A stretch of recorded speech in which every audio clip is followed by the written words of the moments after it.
Inclusión es una articulación entre todos los demás ejes y lo podemos entender como una modificación fundamental de reconocer nuestras diferencias, de reconocernos como sujetos de derecho donde todos, todas tenemos la misma facultad, derecho, acceso, pero tenemos que transformar para ello el sistema educativo nacional.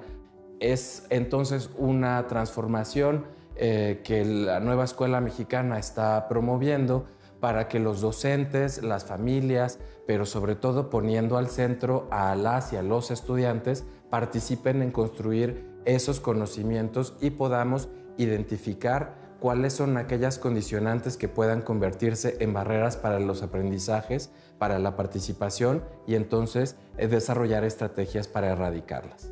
La inclusión, la equidad son muy importantes en la nueva escuela mexicana y en las propuestas de metodologías de enseñanza y de aprendizaje porque nos dan la posibilidad de atender a toda niña, a todo niño, entendiendo sus distintos ritmos de aprendizaje, estilos de aprendizaje, la articulación de diversas inteligencias que conviven también en esos procesos, pero sobre todo porque nos da la posibilidad de romper con la idea de una homogeneidad del estudiantado al cual muchas veces se dirige un docente pensando que todas, que todos vamos a aprender de la misma manera escuchando los mismos elementos.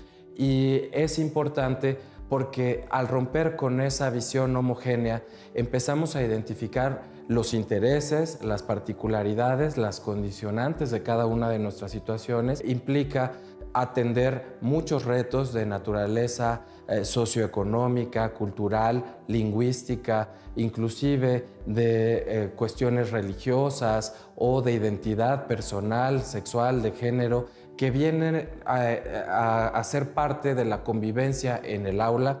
Es importante porque si atendemos entonces, reconocemos esas diversidades y las convertimos en una forma de aprender desde y para la diversidad, podemos entonces abrir ese espacio a la participación y a los aprendizajes. Estamos abriendo un espacio para que se manifieste, para que se pueda desarrollar integralmente una persona con todo ese contexto que forma parte innegablemente de los procesos dentro de la escuela. Y eso lo hacen ya las maestras, los maestros. Tienen múltiples estrategias. Podemos trabajar con los estudiantes en la inclusión a partir de crear en el aula, en la escuela, en las comunidades, ejemplos de cómo trabajar esa diversidad como un factor de riqueza y de aprendizaje y de esos diálogos.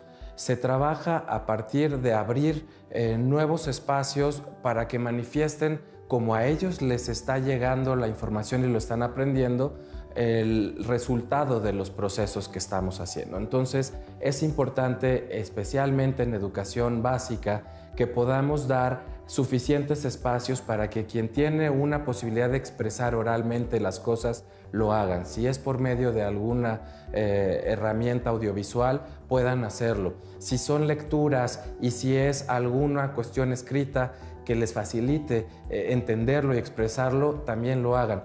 Pero es abrir un poco ese espacio para que los distintos estudiantes vean que sus compañeras, que sus compañeros tienen otras formas de aproximarse a esos aprendizajes, entender cuáles son las estrategias que les son más útiles a cada una, a cada uno, y también compartir con ellos qué otras herramientas les pudieran llegar a ser útiles.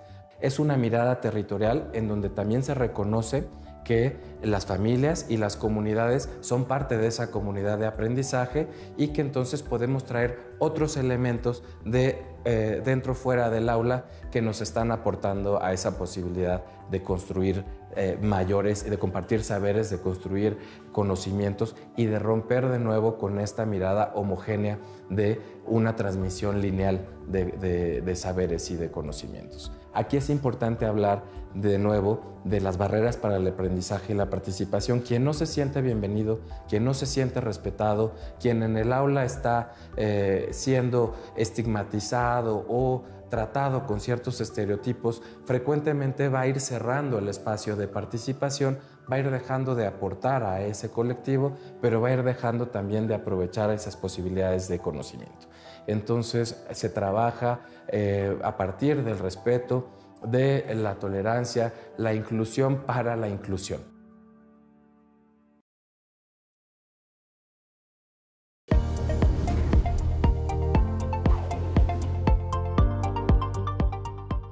Gracias a la Secretaría de Educación Pública por convocarme para hablar sobre el eje articulador del pensamiento crítico, que es un elemento sumamente importante, como todos los que conforman la estructura de esta propuesta, para la nueva educación que queremos cambiar.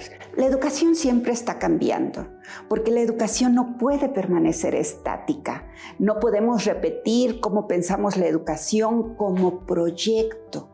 La educación es un proyecto y es político-académico.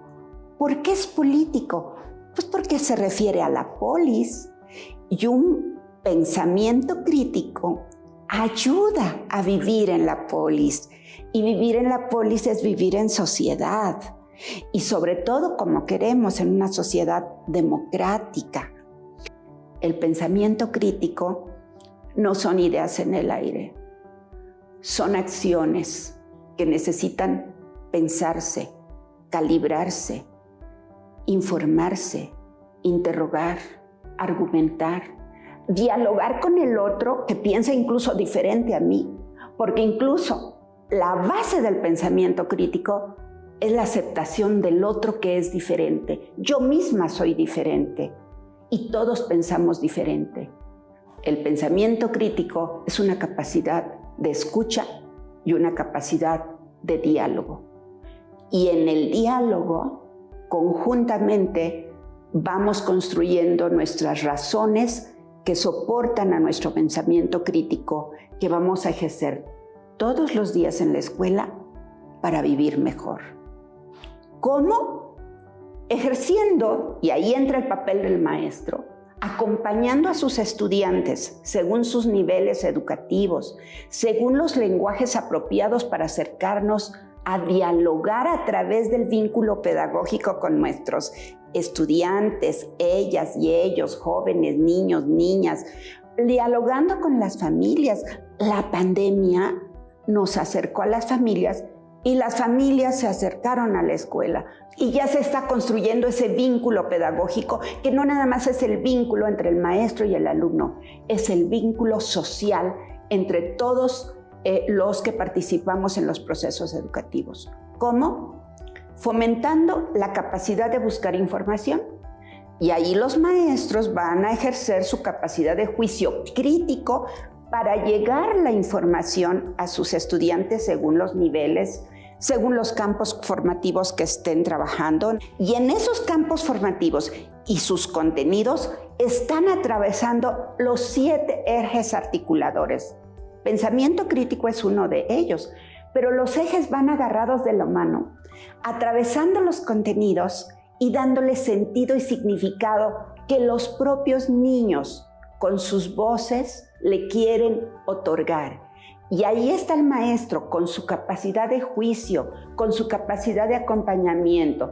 Todas estas son prácticas del ejercicio del pensamiento crítico. El pensamiento crítico es actuación, es entrar en acciones con capacidad de juicio, con argumentación, con construcción de preguntas, de interrogantes. Y esas preguntas nos van a llevar a decidir qué contenidos vamos a poner el día de hoy en la práctica escolar. Con qué contenidos, con pensamiento crítico, vamos a construir los proyectos escolares.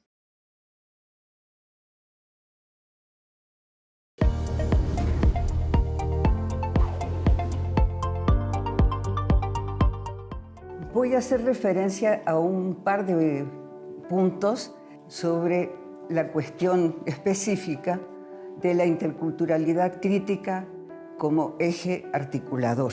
Entre las páginas 89 y 90 del plan de estudios se consigna que el ejercicio del derecho a la educación se expresa en una escuela que forme ciudadanas y ciudadanos para vivir y convivir en una sociedad democrática que se caracterice por el ejercicio activo de las libertades individuales, el respeto al orden legal justo, la autodeterminación y participación de las comunidades en el debate público para dialogar con otras ciudadanías desde una perspectiva territorial con miras a transformar la realidad.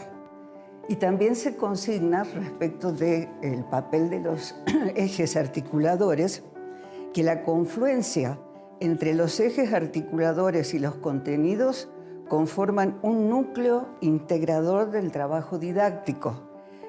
En ese contexto, el eje articulador de la interculturalidad crítica propicia una transformación de la manera como se tratan las particularidades socioculturales en la sociedad y en la escuela. Es importante entender primero lo que es la educación intercultural. Y la educación intercultural no debe ser vista como un agregado a los contenidos del plan de estudio. O sea, es más una cuestión de concepción y de forma que de contenidos sobre la interculturalidad. Es una concepción de la educación que parte del reconocimiento de la diversidad sociocultural del país y de los derechos establecidos en la Constitución Nacional y en varias leyes específicas. Desde ese campo se han realizado contribuciones pedagógicas y didácticas importantes. En general, la educación intercultural ha sido planteada desde los estados para llevar a cabo su visión educativa y no siempre coincide con las aspiraciones y las visiones de los diversos pueblos y grupos sociales que forman la sociedad mexicana. Ahora, la perspectiva crítica es una perspectiva justamente crítica de esa manera en que se ha entendido la educación intercultural y está sustentada, esta perspectiva crítica, en una construcción que no venga desde arriba del Estado, sino que sea construida colectivamente en contextos específicos. Entonces, esa perspectiva propone una concepción de la cultura que incluye varias dimensiones que abarcan desde los aspectos materiales y simbólicos de la cultura hasta la generación de nuevas subjetividades, nuevas maneras de pensar, sentir, construir, imaginar. La relación entre culturas ocurre en condiciones de asimetría de poder generadas históricamente y supone entender esta perspectiva que es posible enseñar y aprender desde diversas concepciones generadas por pueblos y comunidades a lo largo de su historia y de sus experiencias vividas. La importancia de incluir el eje articulador de la interculturalidad crítica en el plan de estudio y en las prácticas cotidianas de la escuela se refiere a que esta perspectiva propicia el reconocimiento, el respeto e inclusión didáctica de la diversidad sociocultural en el contexto de la escuela. Permite además que los estudiantes identifiquen situaciones de discriminación, racismo o alguna otra forma de violencia y desarrollen ante esas situaciones la capacidad de indignarse. Por último, propicia la búsqueda de soluciones colectivas ante situaciones reales que se subsistan en la escuela en el contexto social específico de cada una. Por supuesto, aquí hay temas sensibles y los docentes tienen que tomar en cuenta el nivel en que se encuentran los estudiantes, su nivel de desarrollo cognitivo, emocional, en fin. No es una receta para todos igual.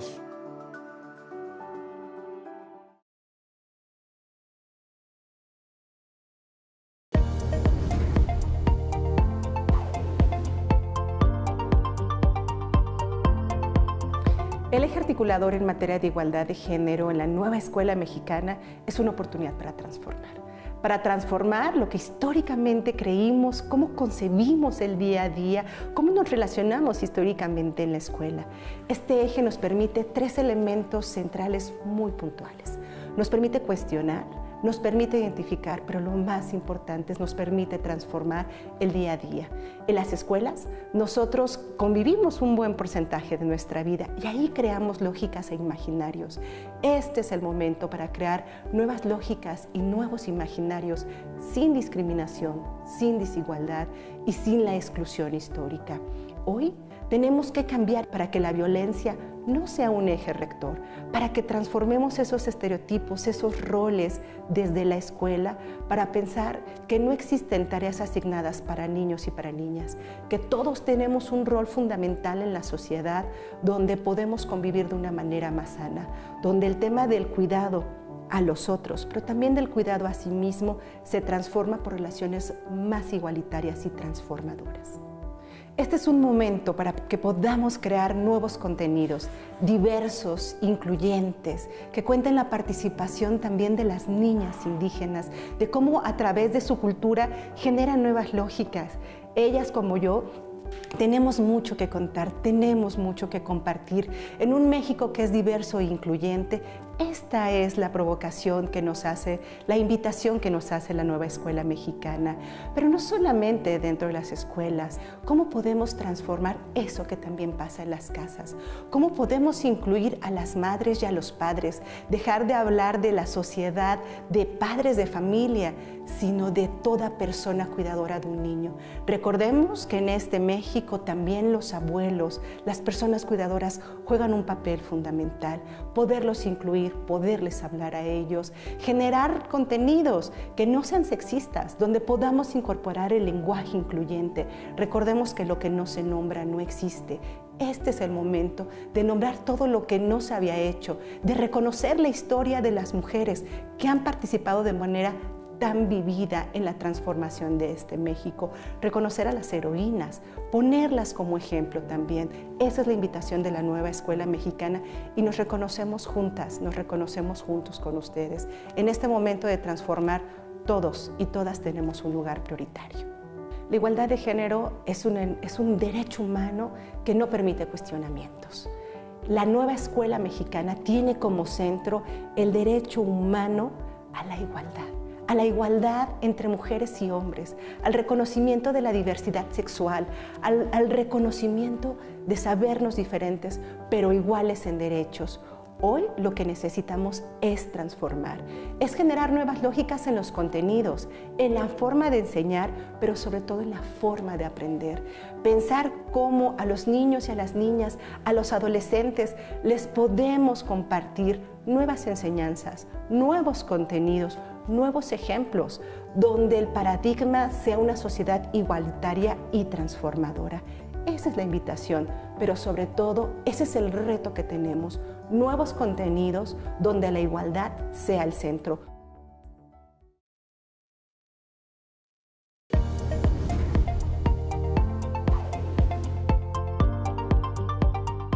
La nueva escuela mexicana nos ayuda a que podamos tomar la realidad. La vida saludable abarca diferentes aspectos. Uno de estos aspectos es la alimentación, pero también hay que tomar en cuenta que en la alimentación influye la cuestión emocional. Necesitamos una población que esté sana en cuerpo y mente. Y esto también a nivel del cuerpo, tanto la alimentación como el deporte, son elementos que nos van a llevar a un adecuado estado nutricional. ¿Por qué es importante el estado nutricional? Porque el estado nutricional es lo que nos lleva a que podamos mantenernos sanos o bien que se desarrollen enfermedades ligadas a la mala nutrición. Como nosotros empezamos a vincular nuestras emociones a cierto tipo de alimentos desde la niñez, desde la adolescencia, es muy importante que nuestra niñez, que nuestros niños, nuestras niñas, nuestros adolescentes sepan vincular a los alimentos correctos sus emociones. Necesitamos que ellos conozcan cuáles son esos alimentos saludables y cuáles son esos alimentos no saludables. nutricionales. Y no estamos hablando de una cuestión económica, una cuestión que digamos es caro comer sano. Estamos hablando de una cuestión de saber escoger de los alimentos que tenemos en nuestro entorno, de nuestros alimentos regionales, cuáles son más adecuados para nuestra salud.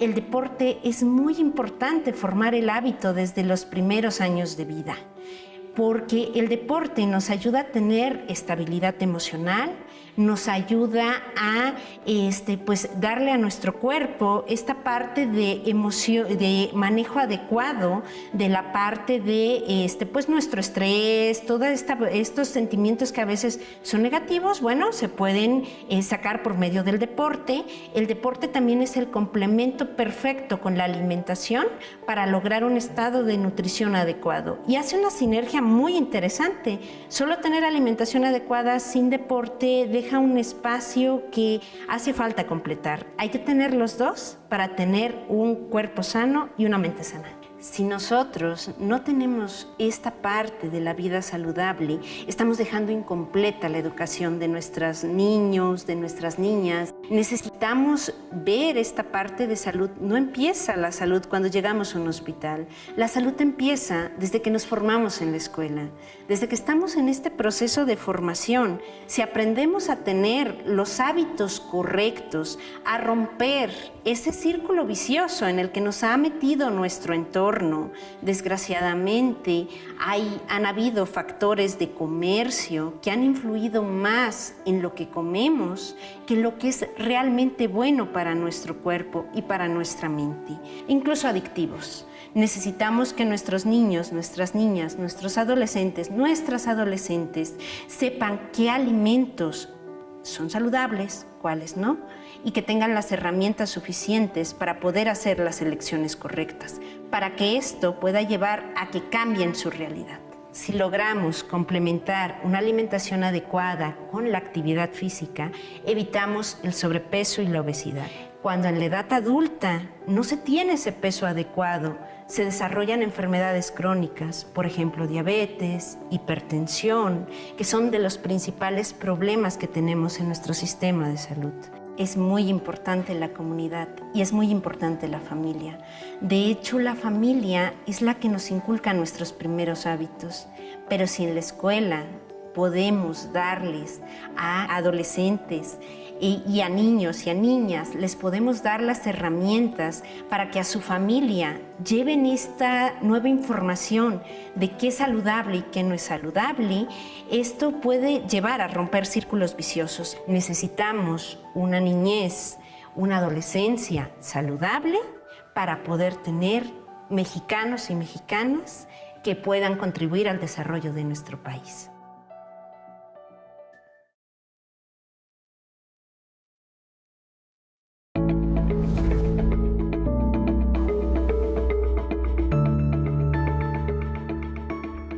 Es un gusto para mí compartirles estos sueños y compromisos que plasma la Secretaría de Educación en el nuevo plan de estudios para dar forma a este eje articulador de la apropiación de las culturas a través de la lectura y la escritura. Como sabemos, este modelo convoca a hacer de la comunidad el centro de los procesos de aprendizaje y la lectura y la escritura forman parte primordial para materializar y orientar este gran fin. Este énfasis es muy importante porque remite que al hacer a la comunidad el centro de nuestros procesos de enseñanza-aprendizaje, vamos a seguir reforzando esta formación de habilidades lingüísticas, comunicativas que empoderan y deconstruyen la capacidad de aprendizaje, pero también ayudar y enfocar a que los niños y las niñas puedan reconocer estas otras realidades, estos otros nosotros que somos en las distintas lenguas, en las distintas comunidades y en nuestra historia que podemos conocer y reconocer.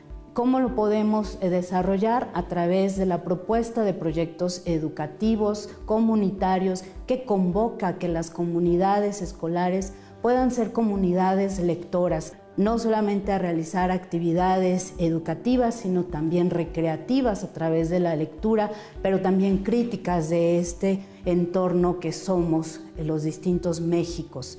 Por ello, buscamos que convoque a padres de familia, que convoque a los vecinos, que convoque a distintos actores a hacer una práctica recurrente, pues está comprobado que hacer de la lectura una práctica social, de compartir experiencias a partir de lecturas en voz alta, a partir de diálogos que retomen las comunidades de aprendizaje después de desarrollar su proyecto, es un aprendizaje de esta lectura que nos empodera, de nuestra propia cultura, buscando que la lectura sea esta experiencia comunitaria y reforzada con la escritura, ¿no?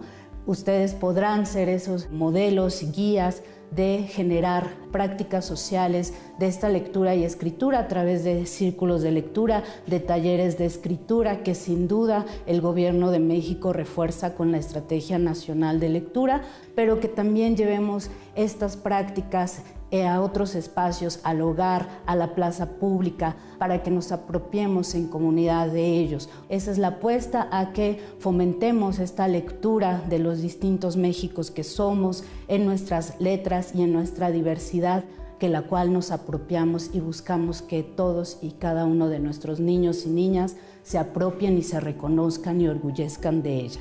Los invitamos entonces a que ustedes sean ese modelo de lectura, ¿no? Un niño siempre va a recordar quién le enseñó a practicar esta lectura, así como la lectura en los hogares.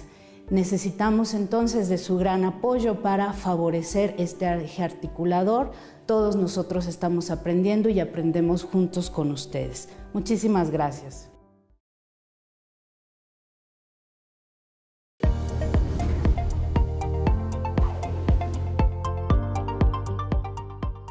El eje articulador de artes y experiencias estéticas comprende una dimensión académica que ofrece a las y los estudiantes la incorporación de procesos creativos en el aula que ponen en marcha la capacidad de expresión y de apreciación, así como la creatividad y el conocimiento de los propios registros emocionales y reflexivos, aspectos que contribuyen a una mejor relación con la comunidad que considera lo sensible, lo plural y el ejercicio de la reflexión crítica. Este eje articulador busca que en los procesos de enseñanza y aprendizaje de los diferentes campos formativos se recupere la exploración sensible del mundo y se reconozca el valor formativo de las artes. Así, las experiencias que se producen en las y los estudiantes en la relación con las manifestaciones culturales, las producciones artísticas, el contacto con la naturaleza y la mirada estética sobre la vida cotidiana ofrecen ejemplos y material de estudio al momento de abordar contenidos académicos de otras áreas del saber, por lo que este eje es también un espacio que articula el trabajo interdisciplinario. Hace mención de las artes en plural, de acuerdo con los planteamientos de igualdad e inclusión descritos en la nueva escuela mexicana, según los cuales es necesario mantener un enfoque plural que no privilegie las bellas artes tradicionalmente estudiadas en Occidente, ni una concepción de la belleza centrada en los cánones europeos, sino que se pretende que al interior del aula se consideren como objeto de estudio también a las manifestaciones artísticas que tienen lugar en el entorno cotidiano de la comunidad estudiantil y las muchas formas en que aparece lo estético en el mundo. Asimismo, se habla de experiencias estéticas porque se contemplan, además de las artes, las vivencias de las y los estudiantes en relación a su entorno cultural, así como a los elementos estéticos presentes en su vida cotidiana. La relevancia de incluir a las artes y a la estética como un eje articulador radica en las posibilidades que ofrece el campo de la experiencia sensible del mundo a través del uso estético del cuerpo, el espacio y el tiempo, así como de las formas, sonidos, colores y texturas para despertar el pensamiento crítico y creativo, cultivar la imaginación y el sentido de comunidad en las y los estudiantes, así como el fomento a la capacidad expresiva.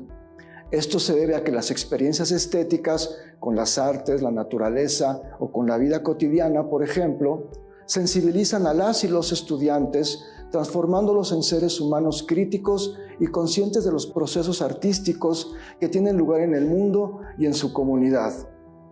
Para ello, se sugiere generar un ambiente escolar que considere la sensibilidad y propicie la creatividad en distintas áreas del saber como ámbitos plenos de experiencias significativas que desarrollan el pensamiento artístico y posibilitan el derecho humano a la experiencia estética.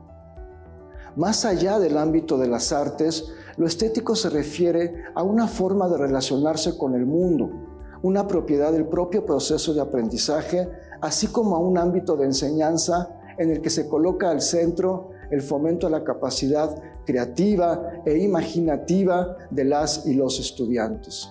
Se busca para ello que el docente en el aula propicie momentos de apreciación de las artes en sus diferentes manifestaciones y formatos, que fomente la producción de obras propias de las y los estudiantes, así como que contribuya a que consigan expresar sus juicios, emociones, sentimientos e ideas de una manera razonada y crítica al expresar sus emociones y realizar proyectos de trabajo que involucren a una o varias disciplinas.